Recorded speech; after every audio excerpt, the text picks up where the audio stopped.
Okay, so this is Video Games, Self-Perception, and Performance by Jake Burton. So a quick introduction. Since their creation in 1958, video games have grown more and more popular, and as a result, many differing views have risen around the popular rising video games. And the main views were that video games would lead to aggression, violence, and antisocial behavior. While this cannot be said for all people, there also existed views that said video games were instead beneficial and even had therapeutic properties. The main difference between these two different types is the main sort of genres that people play and the length they play games for. And these factors can lead to many different positive and negative mental and physical effects. For one, excessive video game use can often lead to antisocial behavior and a lack of exercise. While in moderation, video game use can be a great way to relax and unwind from your day.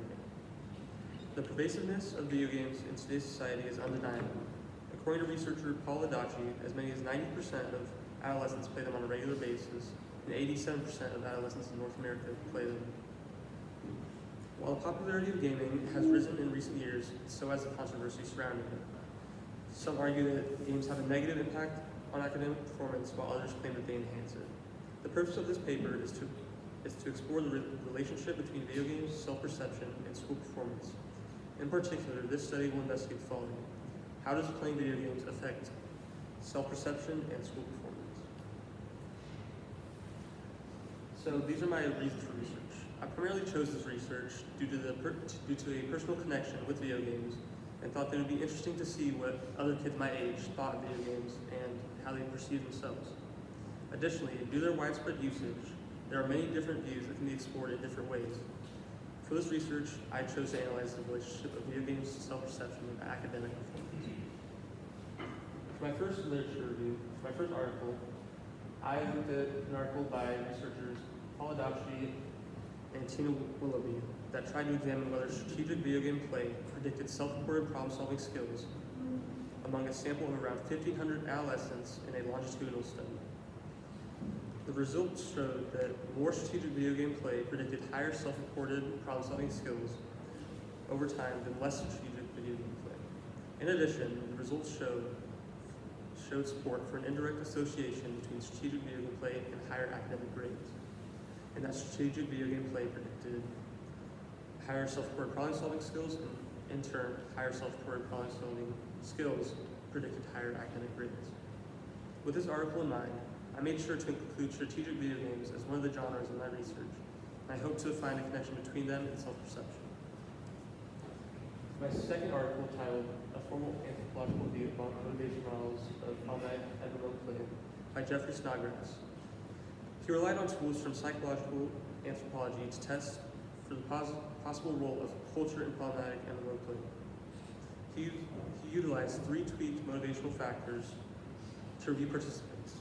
For one, for achievement, he examined how cultural consonance with normative understandings of success might lead to problematic forms of play.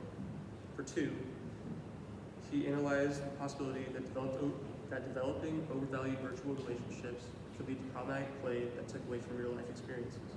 And for 3, in relation to immersion, he examined how dissociative blurring of real-life and virtual world identities and experiences might contribute to additional problematic play.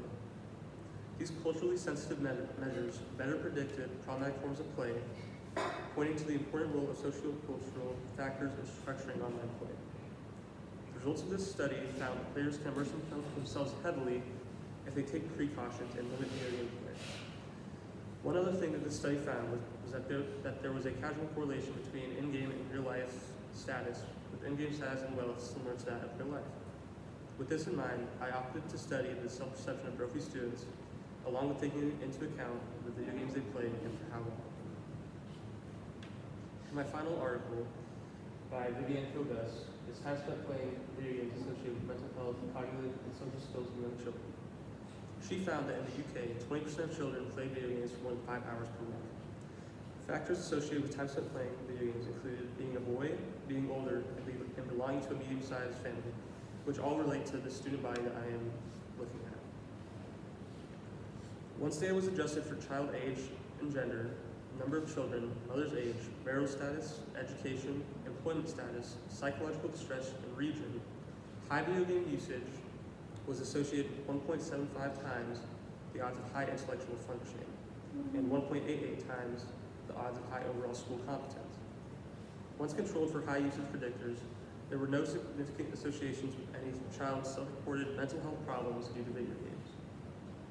High video game usage was associated with decreases in peer relationship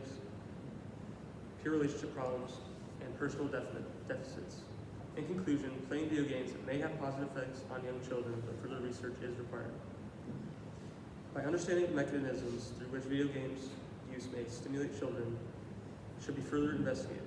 And in my research, I remain cognizant of any mechanism or patterns that may signify this. For my method, I employed a quantitative analysis. And I chose this method because it's largely characterized by a large number of respondents. And for me, I chose to use a survey which allowed me to gather that data in a short amount of time. The group I'm gathering data from is the Brophy Student Body, a private all-boys high school in Phoenix, Arizona. I initially considered doing an in-person analysis of behavior, but decided that the various steps I would have to go through, such as the IRB and overall student unwillingness to cooperate, would be too large a blockade to conduct that type of research. This quantitative analysis does not find definitive correlation, but rather it finds common relationships and patterns between factors in the data gathered. This method of quantitative analysis is far better than the alternatives due to a variety of reasons. Firstly, the numerical data gathered can easily be put into graphs. This allows for analysis and conclusions to be drawn much easier by researchers. Moreover, the characteristic of larger data size means that my survey can fulfill this need very easily. Finally, quantitative research is much more black and white in the sense that there's not many extraneous factors that can influence it since it's primarily numbers. To distribute my survey, I chose to employ a Google form as it makes data gathering simple for both the respondents and the researchers. The survey was distributed to various grades ranging from 9th, 10th, 11th, and 12th, with ages ranging from 13 to 18 years old. The Google form consisted of 14 questions broken down into 3 different sections. I asked general questions to compare students such as class rigor, GPA, extracurriculars, and demographics. The main questions that this survey saw from students were the game genres they play, with friends or not, time playing, what they play on, and how they feel about themselves and how they value their time. I employed a Likert scale, assigning a value of 5 to the most extreme value, or strongly agreed, and the low value, or strongly disagree, a value of 1. This simple design is important as many survey takers, especially students, experience survey fatigue the longer the survey goes on. By keeping the survey concise and to the point, I was able to avoid this and gather a significant number of responses. And this is my results section. In this graph, I compared class rigor to game time and effective time usage. The bar in blue represents what category you believe that they had effective time usage, and the bar in red represents what % of those respondents played games for more than 1 hour at a time. The main significant point that I would like to point out is the contrast between those in AP classes and regular classes. As you can see by the data, both of them played for right around 80% of respondents played for more than 1 hour. However, the key difference is that the % of them that thought they had effective time usage. Those who took regular classes, around 95% of them thought that they had effective time usage, while only 20% of AP students thought that they did have effective time usage. So this raised some questions. So why is this, and what's causing the AP students to feel like they aren't making good use of their time? These questions might be a source for future research, but it may be because AP students are more knowledgeable about what good time usage strategies are and know that video games are not an effective discipline. In this second question, I asked students if video games were beneficial. And this question actually surprised me the most. Contrary to all the popular negative views of video games that are often found online, the majority of respondents believe that video games do have some benefits, with over 50% answering that yes, and right around 40% answering maybe, with a small percentage actually answering no. I originally thought that it may be due to a general lack of knowledge on the topic, a little bit of survey fatigue, or even just because clicking yes might seem like the right answer. However, after doing a deeper dive, I found that it may be due to the fact that these respondents are actually the ones actually playing the games. Addiction research helped me to provide some insights as to why the majority of respondents answered yes or maybe, and it shows that the reward section of our brain may be rewired by video games. When people are addicted to things, they tend to seek more of them without much concern for themselves. And while this may be an extreme example, it can help show why this group may think that video games are beneficial. In this graph, I looked at time spent playing, post-game feeling, and effective time usage. This figure found that the longer participants played, the worse they felt. However, one thing that sticks out is the fact that right around 1 to 2 hours played, participants felt the best after playing video games. This shows that there may be some sort of sweet spot for time spent playing. Additionally, the trends in this figure shows that there's a large percentage of participants who felt worse as they played for longer. Once participants reached the 3-hour mark of time spent playing, there's a steep drop-off in those who believe that they were making the most out of their time. This can show that those who played for longer than 3 hours felt worse and they felt they were wasting their time. Now, why is this? Why would participants willingly put themselves through something that made them feel relatively worse while wasting their time? The answer to this question lies in addiction research yet again.